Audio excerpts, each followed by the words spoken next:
তাকওয়া ইসলামিক মূল্যবোধের একটি মৌলিক ধারণা। তাকওয়া একজন মানুষকে তার জীবন নিয়ে বিভিন্নভাবে ভাবার সুযোগ করে দেয় এবং পৃথিবীর কামনা বাসনা দাসত্ব থেকে তাকে মুক্ত রাখে। আপনি যত বেশি তাকওয়াবান হবেন, আপনার চরিত্র ও ব্যক্তিত্ব তত বেশি শক্তিশালী হতে থাকবে। সফলতার দিকে হাঁটাকালীন অবস্থায় তাকওয়া আপনাকে সঠিক সিদ্ধান্ত গ্রহণে সচেতন ও সক্ষম করে তুলবে। এর সুস্পষ্ট প্রমাণ আমরা ইউসুফ সাল্লাল্লাহু আলাইহি সাল্লামের জীবন থেকে পাই। ইসলামের আরেকটি মৌলিক বিষয় হলো তাকওয়া শেষ পর্যন্ত ইহকাল ও পরকালে আপনার জন্য কল্পনাতীত পুরস্কার ও কল্যাণ বয়ে আনে। আল্লাহ কোরআনে বলেন, যখন তারা তাদের ইত্যে পৌঁছে যায় তখন তোমরা হয় যথাবিধি তাদের রেখে দেবে, না হয় তাদের যথাবিধি বিচ্ছিন্ন করে দেবে এবং তোমাদের মধ্যে হতে দুজন ন্যায়পরায়ণ লোককে সাক্ষী রাখবে। তোমরা আল্লাহর জন্য সঠিক সাক্ষী দিও। এটি দ্বারা তোমাদের মধ্যে যে আল্লাহ ও আখিরাতে বিশ্বাস করে তাকে উপদেশ দেওয়া হচ্ছে যে আল্লাহকে ভয় করে আল্লাহ তার পথ করে দেবেন আর তাকে তার ধারণার চেয়ে বা তার আশার চেয়ে অনেক বেশি রিজিক দান করবেন। যে ব্যক্তি আল্লাহর উপর নির্ভর করে তার জন্য আল্লাহই যথেষ্ট। আল্লাহ তার ইচ্ছা পূরণ করে দেবেন ইনশাআল্লাহ। আল্লাহ সব কিছুর জন্য স্থির করে রেখেছেন একটি নির্দিষ্ট মাত্রা। তাকওয়ার অনেক ঘটনা রয়েছে যা মানুষকে অবিশ্বাস্যভাবে সাফল্য ও বারাকার দিকে বাধিত করেছে। এর মধ্যে একটি বিখ্যাত ঘটনা আপনাদের মনে করিয়ে দেই। এক মেয়ে তার মায়ের কথা মতো দুধে পানি মিশাতে অস্বীকার করেছিল। সে তার মাকে সতর্ক করেছিল বারবার, কারণ খলিফা ওমর দুধে কোনো কিছু মেশাতে নিষেধ করেছেন। তার মা উত্তর দিয়েছিল, ওমর আমাদের আশেপাশে নেই, ফলে পানি মেশালেও কেউ টের পাবে না। মেয়েটি বলেছিল, কিন্তু আল্লাহ তো আমাদের দেখছেন। মা ও মেয়ের অজান্তেই পুরো আলোচনা শুনে ফেললেন ওমর রাদিয়াল্লাহু তাআলা আনহু। তিনি মেয়েটির উত্তরে অত্যন্ত মুগ্ধ হন, ফলে তার এক ছেলের সঙ্গে মেয়েটির বিবাহ ঠিক করে ফেলেন। এভাবেই তাকওয়া মেয়েটিকে একটি সমৃদ্ধ শুভ বিবাহর দিকে নিয়ে যায়।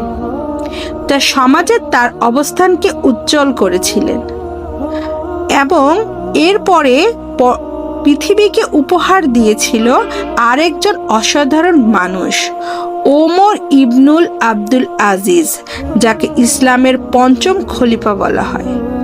অবিরাম সচেতন অনুশীলনের মাধ্যমে তাকওয়া নির্মাণ করতে হয়।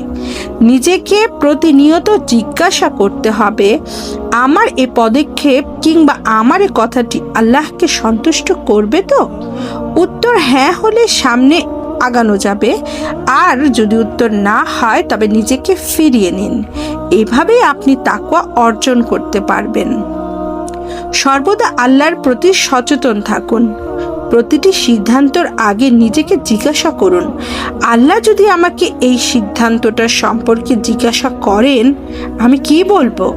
কিভাবে এটিকে আমি আল্লাহর দৃষ্টিতে ন্যায়সঙ্গত করতে পারি?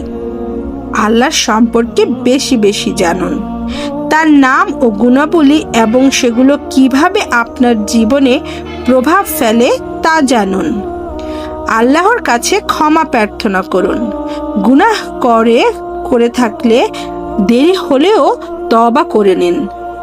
চতুর শয়তানের প্রতারণামূলক কোনো কথায় কান দেবেন না।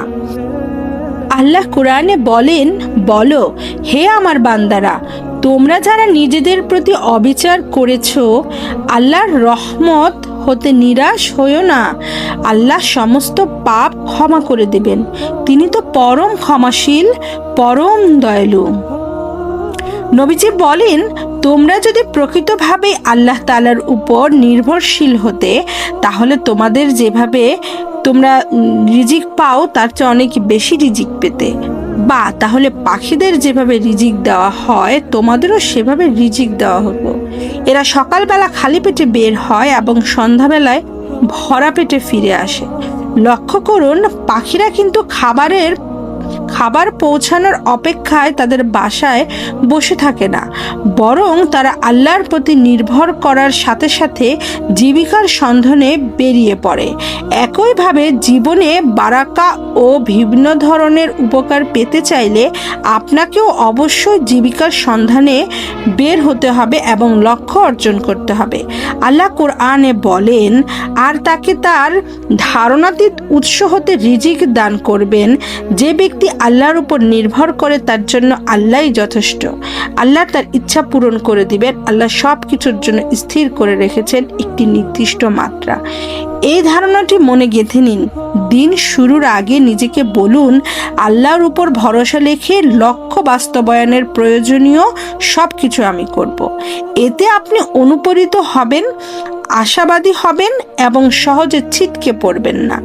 বিশ্বাস রাখতে হবে, আল্লাহ আপনাকে সেরাটাই দিবেন। যদিও আপনি মনে হচ্ছে বা আপনি মনে করছেন যে আমি কখন পাবো, কিন্তু কখনোই নিরাশ হবেন না। আল্লাহ আপনার পদক্ষেপগুলোর কার্যকর অবশ্যই করবেন। তিনি তার কোনো বান্দাকে কখনো নিরাশ করেন না। তাই আমরা সবসময় আল্লাহর উপর ভরসা রাখব এবং আমাদের তাকওয়া সুন্দর মতো রাখব। আমরা আলহামদুলিল্লাহ চেষ্টা করব, আমাদের বিশ্বাস থাকবে যে আমার আল্লাহ আমার সাথে আছেন। তিনি কখনো আমাকে ছেড়ে দিতে পারেন না, তিনি কখনো আমাকে একা রাখবেন না। কারণ আমি তো এতিম ছিলাম, আমার তো কেউ ছিল না। তিনি আমাকে বাবা মা দিয়েছেন, আমার তো খাবারের কিছু ছিল না, তিনি আমাকে রিজিক দিয়েছেন। আমরা দেখেন, যখন অনেক সময় হয় যে কারোর কাছ থেকে 100 টাকা, 1000 টাকা, 1 লাখ টাকা, 1 কোটি টাকা যখন চাই, ফার্স্টে বা প্রথমে সে আমাকে সেটা দেয়, ওকে যে আমি আপনাকে এটা ব্যাক করব, আমাকে কিছু টাকা ধার দেন। সেকেন্ডবার যখন যাই, সে তখন দেয় একটু বিরক্ত হয়ে, তাহলে দিল। কিন্তু তৃতীয়বার আপনি যখন যাবেন, সে কিন্তু চরম আকারে ক্ষেপে যাবে। সে বলবে যে সমস্যা কি, একই জিনিস বারবার আমি কেন করব। ঠিক এমন আমাদের যে কোনো প্রিয় মানুষ, আমাদের খুব ভালোবাসার মানুষ, যে কিনা আমাদের খুব ভালোবাসেন, এমন একটি লোককেও যদি একই কথা আমরা বারবার বলি, একটা সময় কিন্তু সে খুব বিরক্ত বোধ করে এবং রাগান্বিত হয়ে যায়। অথচ আল্লাহ প্রত্যেকটা বিষয়ে, আল্লাহর সাথে আমাদের সম্পর্কটা এতটাই সুন্দর যে আল্লাহ আরও বলেছেন যে তোমরা আমার কাছে বারবার চাও। আল্লাহর কাছে যত বেশি চাবো, আল্লাহ তত বেশি খুশি হন। না চাইলেই বরঞ্চ আল্লাহ আরও বেশি রাগান্বিত হন। বিষয়টা কতটা আশ্চর্যজনক দেখুন। আমাদের ভালো লাগা মানুষদের কাছেও যদি আমরা একটা জিনিস একবারের বেশি 2-3 বার চাই, তারা রেগে যান। অথচ আল্লাহর কাছে যদি একটা জিনিস একবারের বেশি 10 বার 15 বার চাই, আল্লাহ আরও খুশি হন। এখানেই বোঝা যায় যে আমাদের আসলে কে সবচেয়ে বেশি ভালোবাসে। তাই আমরা আমাদের মনের কষ্টগুলো অন্যদের না বলে আল্লাহর কাছে বলবো। সবাই ভালো থাকবেন, সুস্থ থাকবেন। আল্লাহ আপনাদের হেফাজত করুন। আল্লাহ আপনাদের ইসলামিক জ্ঞান দান করুন। আল্লাহ আপনাদের সকলকে ভালো রাখুক। ভিডিওটি আজ এইখানেই শেষ করছি। আল্লাহ হাফেজ।